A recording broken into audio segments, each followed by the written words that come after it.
Hello दोस्तों, hard self study channel में आपका फिर से स्वागत है। आज हम ओम के नियम के बारे में अध्ययन करेंगे, जो कि परीक्षा की दृष्टि से मोस्ट आईएमपी क्वेश्चन है, जो हर साल परीक्षा में आता ही है। इसलिए आपको बड़े ध्यान से देखना है तथा ध्यान से तैयारी करना है। तो चलिए देखते हैं ओम के नियम।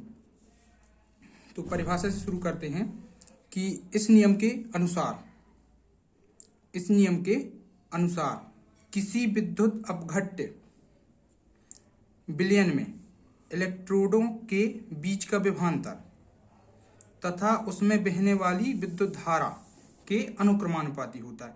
तो यहाँ पे ध्यान से देखिए कि जो इलेक्ट्रोडों के बीच का विभवांतर है उसको V से प्रदर्शित किया गया है तथा जो विद्युत धारा है उसको I से प्रदर्शित किया गया है।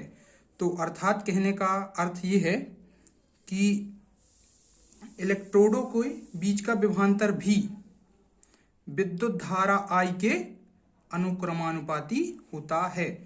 अपन इस सूत्र की सहायता से भी परिभाषा बना सकते हैं, जैसे कि V अनुक्रमानुपाती I। तो ये हो गया अपना समीकरण नंबर 1। अब यहाँ पे आया V बराबर के RI। R जो होता है ओम स्थिरांक कहलाता है। तो यहाँ पे आ गया V बराबर के RI। अब यहाँ पे अपन पक्षांतर कर देते हैं तो V बटे I, ये यहाँ पे आ गया V बटे I बराबर के हो गया R, या फिर इसको ऐसे भी कह सकते हैं कि R बराबर के VI। ये होता है ओम का नियम।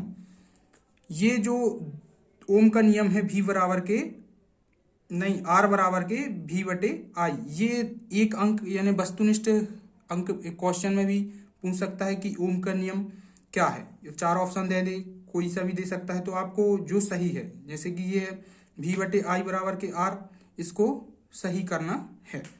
तो अब देख लेते हैं कि ओम का नियम कहलाता है। तो समीकरण 3 से, यहाँ पे देखिए ध्यान से कि समीकरण 3 से स्पष्ट है कि विद्युत की नहीं, देखिए समीकरण 3 से स्पष्ट है कि किसी विद्युत अपघट्य विलयन यहाँ पे ये देखिए विलयन में इलेक्ट्रोडों के बीच का विभवांतर तथा उसमें बहने वाली धारा के अनुपात एक स्थिरांक के बराबर होता है, जिसे ओम स्थिरांक कहते हैं। यहाँ पे ध्यान से देखिए एक बार फिर से, समीकरण 3 से स्पष्ट है। समीकरण अपना 3 ये हो गया, ठीक है। स्पष्ट है कि किसी विद्युत अपघट्य विलयन में इलेक्ट्रोडों के बीच का विभवांतर उसमें बहने वाली धारा के अनुपात एक स्थिरांक के बराबर होता है, जिसे ओम स्थिरांक कहते हैं।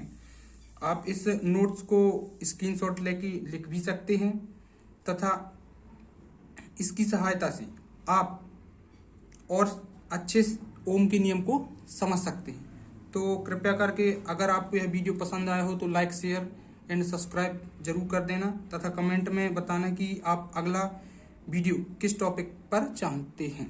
धन्यवाद।